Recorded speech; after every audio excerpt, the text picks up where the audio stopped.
नमस्कार मित्र हो, मी संतोष गायकवाड. आज आहे 8 मार्च आणि आज आहे महिला दिन, जागतिक महिला दिवस. या निमित्तानं आज आपण कर्तबगार महिलांचा जीवन प्रवास आपण मुलाखतीसाठी आलेले आहे डॉक्टर नीता प्रसाद श्रीवास्तव. मॅडम ह्या शिक्षण तज्ज्ञ आहेत, कवयित्री आहे आणि कला आणि साहित्य संस्कृतीमध्ये त्यांचं खूप मोठं काम आहे. हिंदीच्या त्या हास्यव्यंग कविता करतात. मॅडम तुमचं खूप खूप स्वागत पुन्हा एकदा. मॅडम तुमच्या बालपणाबद्दल आमच्या प्रेक्षकांना जरा जाणून घ्यायला आवडेल. जी, मेरा जन्म नासिक ओझर में हुआ। मेरे पिताजी हिंदुस्तान एरोनॉटिक्स लिमिटेड यानी जो हवाई जहाज बनाते हैं फाइटर प्लेन्स उसमें काम करते थे, फ्लाइट टेस्टिंग लेबोरेटरी में। तो मेरा जो पूरा शिक्षण है, जो मेरा बालपन है, वो पूरा वहीं पे एचएल के कॉलोनी में बीता है। मॅडम तुमच्या शिक्षणाबद्दल जर आमच्या प्रेक्षकांना द्या माहिती आहे. मैंने कॉलेज साइंस साइड से पूर्ण किया। उसके बाद एंट्रेंस एग्जाम देके के बैचलर ऑफ कंप्यूटर साइंस मैंने कंप्लीट किया। उसके बाद फिर एंट्रेंस क्लियर करके मैंने एमबीए किया in operations research and systems management. और उसके बाद अभी 2022 में मेरा पीएचडी इन मैनेजमेंट पूर्ण हुआ है। ग्रेट. नीता मॅडम, तुमचा जो हिंदी हास्यव्यंग कविता असेल त्यांचा प्रवास कसा काय चालू झाला तुम्ही? सबसे पहली कविता मैं जब 11 साल की थी तब मैंने लिखा। हम लोग स्कूल के तरफ से गाइड कैंप के लिए आए थे और संजोग देखे यहीं वसई में आए थे। और सबको कहा गया कि जो सनसेट आप देख रहे हो उसके बारे में जरा एक लिख करके फीडबैक देना है। तो इतना लंबा लिखने की जगह पे मैंने 6 पंक्तियों की मैंने एक पोइट्री लिख दी। कुछ याद आती? पूरा तो वो जब मैंने स्कूल में सबको जब मैंने जमा किया तो मेरे टीचर्स वगैरह सबको बहुत पसंद आया।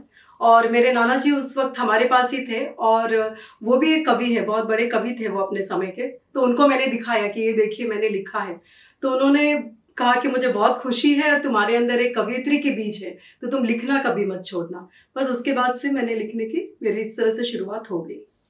नीता मॅडम, आज महिला दिवस आहे आणि तुमचं जे काम आहे ते महिला सक्षमीकरण म्हणा याच्याबद्दल आहे आणि तुमचं स्वतःचं एक एनजीओ आहे. त्या एनजीओचं नाव काय आणि तुम्ही काय काम करता ते एनजीओ तर्फे? मेरे एनजीओ का नाम है सुशील मला फाउंडेशन। ये एनजीओ 2017 में हमने इसका गठन किया था और इसके पीछे एक मुख्य कारण था कि मेरे पिताजी जो हमेशा मेरे लिए एक इंस्पिरेशन रहे, वो 2016 में हमें छोड़कर चले गए। और वो हमेशा मुझे प्रोत्साहित करते थे लोगों की मदद करने के लिए कि जितना भी तुम कर सको लोगों के लिए करो। और उनका एक कहना था कि कहीं पे भी कोई भी क्राइम अगर होता है, वो कहते थे कि क्राइम को जरूर तुम पढ़ो और हमेशा तुमको पता चलेगा कि विक्टिम ने कोई गलती की थी। विक्टिम को शायद कुछ पता नहीं था, लैक ऑफ अवेयरनेस। तो अवेयरनेस स्प्रेड करने के हेतु से ही ये फाउंडेशन का शुरुआत किया। सुशील मेरे पिताजी का नाम है और निर्मला मेरे माताजी का नाम है, तो उसी को जोड़ के सुशील मला फाउंडेशन का गठन किया।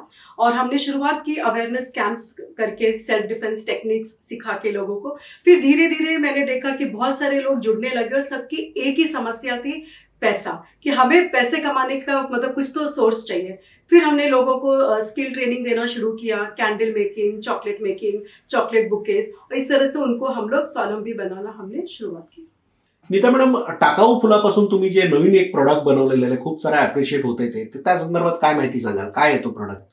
देखिए, एक्चुअली जब भी हम कहीं बाहर घूमने जाते हैं या ट्रैवलिंग करते हैं तो एक सीन मुझे बहुत डिस्टर्ब करता है। वो है किसी रेलिंग से लटका हुआ एक फूलों का हार जो मंदिर में चढ़ाया हुआ है, या तालाब नदियों के बाजू में जो फूलों का ऐसे कचरा पड़ा रहता है। तो हम इतने भक्ति भाव से एक फूल जो भगवान को चढ़ाते हैं, उसके बाद तो वो और पावन हो जाता है और उसके बाद उसका ये हर्ष देखकर बहुत दुख होता है। तो मैंने 4 साल पहले पढ़ा था कि चेन्नई में कोई इस तरह का काम कर रहा है, तो मैं उससे इंस्पायर्ड हुई। मैंने घर में पहले बनाना शुरू किया मेरे फूलों से, और फिर कोविड आने की वजह से हम उसको बाहर कहीं ले जा नहीं सके, तो अभी हमने वही शुरू किया है। मंदिर में हमने पंडित को पहले कन्विंस किया, क्योंकि यहाँ पे जहाँ आस्था की बात आ जाती है वहाँ थोड़ा कन्विंस करने में हमें प्रॉब्लम आती है। तो पंडित जी को कन्विंस किया, वो कन्विंस हुए, उन्होंने हमें फूल देने के लिए तैयार हुए। अपने प्रीमाइसेस भी बिगनिंग में 1-1.5 महीना उन्होंने दिया, जहाँ पे हम फूलों को सुखाते थे, और फिर उसको थोड़ा सा प्रोसेसिंग करके हर्बली हम लोग धूप स्टिक्स बनाते हैं।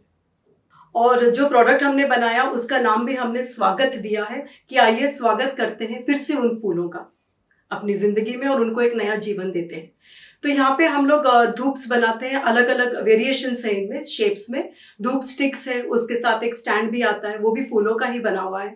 फिर कोन के शेप में आते हैं, उसके बाद में हवन कप्स है, और हवन ये अपना जो क्यूब्स होते हैं क्यूब्स के फॉर्म में आते हैं। तो कप्स और क्यूब्स में आप कपूर डालिए, कपूर के साथ अगर आपको लौंग रखना है, आपके जो आस्था के हिसाब से कहा जाता है कि कपूर, लौंग और तेज पत्ता से बहुत पॉजिटिविटी आती है, तो वो आप डाल करके आप उसको यूज़ कर सकते हैं। इसमें और एक वेरिएशन हमें रेकी मास्टर्स ने हमें कांटेक्ट किया, क्योंकि वो लोग अपने हीलिंग प्रोसेस में इसको यूज़ करना चाहते थे, तो उनके जो इंग्रेडिएंट्स थे, तो वो इंग्रेडिएंट्स को डाल करके हम उनके लिए भी हम बना रहे हैं और उनको दे रहे हैं हीलिंग के लिए। हमें एक आयुर्वेदिक मेडिकल कॉलेज ने भी अप्रोच किया, उनको भी हमने हमारा सैंपल भेजा। उन्हें उसमें लहसुन के छिलके के साथ चाहिए था, क्योंकि वो डिलीवरी के बाद वो मदर और बेबी के लिए वो यूज़ होता है, उसको कोल्ड से प्रोटेक्शन देने के लिए। तो वो सैंपल्स भी हमारे गए हैं जो अप्रूव हो गए हैं वहाँ से, तो उधर भी हमारी बात आगे बढ़ेगी। और मेरा मेन सपना ये है कि एक मंदिर को मैंने लिया है, इस तरह से हर मंदिर इसके साथ जुड़े। इसमें फ़ायदा क्या होगा, एक तो हम पोल्यूशन को रोकेंगे, पर्यावरण जो है वो प्रदूषण से बचेगा। दूसरे, वहाँ पे रहने वाले जो लोकल लोग हैं उनको एक रोजगार भी मिलेगी। तो इस तरह से जितने भी वसई विरार एरिया में मंदिर है, अगर सभी मंदिर तैयार हो जाए और साथ में आ जाए, तो हम हमारा मॉडल इम्प्लीमेंट करने के लिए तैयारी बैठे हैं। नीता मॅडम, तुम्ही नुकताच एक मोठा कल्चरल इव्हेंट्स केलेला, जो की म्हणजे लंडनला लाईव्ह दाखवला, 11 तास होता. काय इव्हेंट्स होता तो? हाँ, देखिए ये ऐसा होता है कि कोई भी जो भी एनजीओज होते हैं अंडर प्रिविलेज के लिए तो काम करते ही हैं, लेकिन जो मिडिल मैन है उनके भी कुछ सपने होते हैं।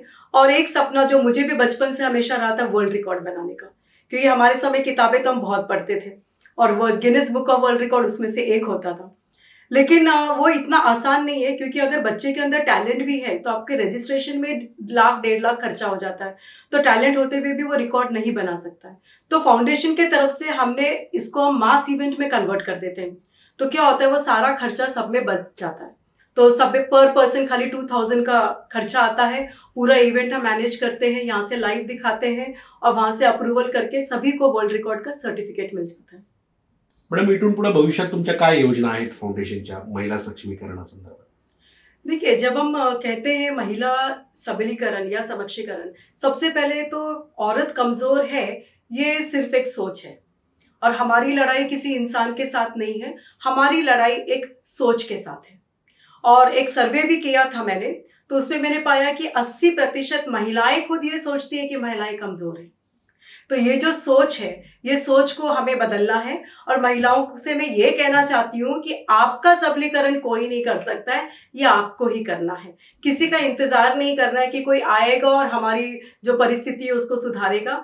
आपकी परिस्थिति के लिए आप ही जिम्मेदार हो, आप ही को संभालना है और आप ही को सुधारना है। और एक जो बहाना है कि टाइम नहीं है, वो उसमें से बाहर निकलना होगा, क्योंकि टाइम तो कभी नहीं मिलेगा। तो अगर कुछ करना है तो थोड़ा बहुत आपको कुछ सैक्रिफाइस, कुछ कॉम्प्रोमाइज करना होगा। खास करके जो हाउसवाइफ्स हैं उनका ये रहता है कि हमारे पास तो टाइम ही नहीं है। देखिए, पति बच्चे सबके पास होते हैं और किसी को छोड़ के हम भी बाहर नहीं निकलते हैं, लेकिन उसी में हमें थोड़ा सा मैनेज करना होता है। हम अपना आफ्टरनून की जो स्लीप है, जो नींद है, उसको हम त्यागते हैं और हम ये काम करते हैं।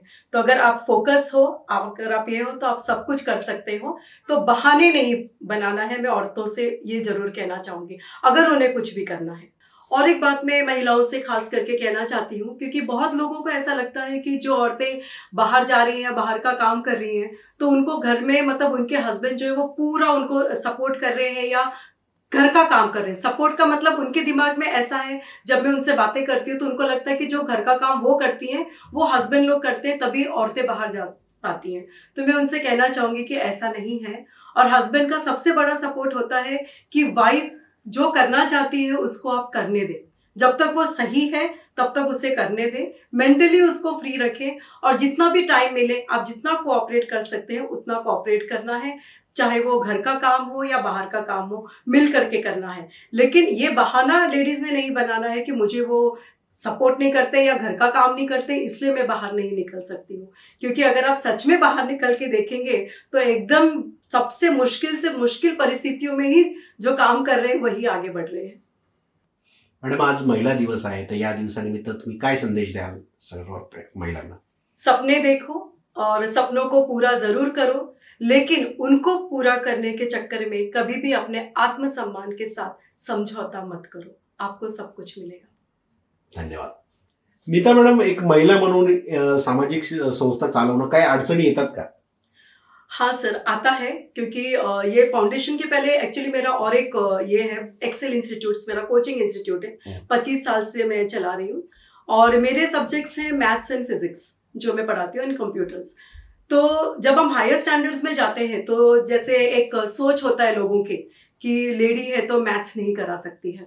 तो इसका फायदा मेरे जो कॉम्पिटिटर्स हैं वो हमेशा उठाते रहे हैं, और मुझे वो फीडबैक स्टूडेंट्स से बाद में आता है कि वो बोलते हैं कि नहीं, अभी बच्चा 10th में आ गया है, 11th में आ गया है, अब एक्सेल में से निकाल लो, क्योंकि वहाँ पे तो वो सर नहीं आते ना मैथ्स पढ़ाने के लिए। और कुछ पेरेंट्स भी डायरेक्टली आके पूछते हैं कि मैथ्स के लिए कौन से सर हैं, तो मुझे बोलना पड़ता है सर नहीं है, मैडम है, और वो मैं हूँ। तो लोगों को आश्चर्य होता है कि कैसे पढ़ा सकते हो, लेकिन जब बच्चा एक बार पढ़ लेता है तो फिर जाके उनको विश्वास होता है। तो वो है कि वो हर नए बैच को वो एक प्रूव करना पड़ता है, क्योंकि एक माइंडसेट है कि मैथ्स एंड फिजिक्स जो है ये एक जेंट्स का सब्जेक्ट है, ये लेडीज का सब्जेक्ट नहीं है, खास करके हायर स्टैंडर्ड्स में उधर एक प्रॉब्लम आती है। और दूसरा ऐसा होता है कि कोई आपको कभी कभार सीरियसली नहीं लेता है, उनको ऐसा लगता है कि हमें इतना टेक्निकल नॉलेज नहीं रहेगा। मतलब अगर मैं ये प्रोडक्ट के बारे में भी जब मैं बात कर रही थी, तो अभी जब तक ये पूरी तरह सक्सेस नहीं होता है, मुझे पता है कुछ लोग अभी भी मुझे पागल समझते होंगे जो देखते हैं कि ये क्या करती है, मतलब सब लेडीज के साथ मिलके फूल फैला रही है, उठा रही है, मतलब उनको लगता है कि why she is doing all that, क्योंकि अभी तक वो सक्सेस हुआ नहीं है। तो मेरा ये रहा कि थोड़ा सा और एक विश्वास देना चाहिए, और ऐसा बाइंडिंग नहीं रखे, बाहर नहीं डाले कि ये वाला फील्ड जेंट्स का है या ये एक फील्ड लेडीज का है। लेडीज जेंट्स मेरे हिसाब से सब बराबर है, सबका अपना अपना एक दिमाग होता है, सबकी अपनी अपनी एक इंटरेस्ट होती है, उसके हिसाब से लोग आगे बढ़ते हैं।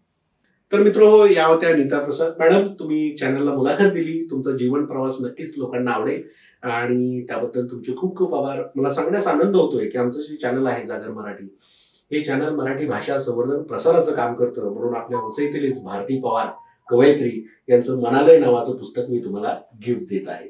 धन्यवाद।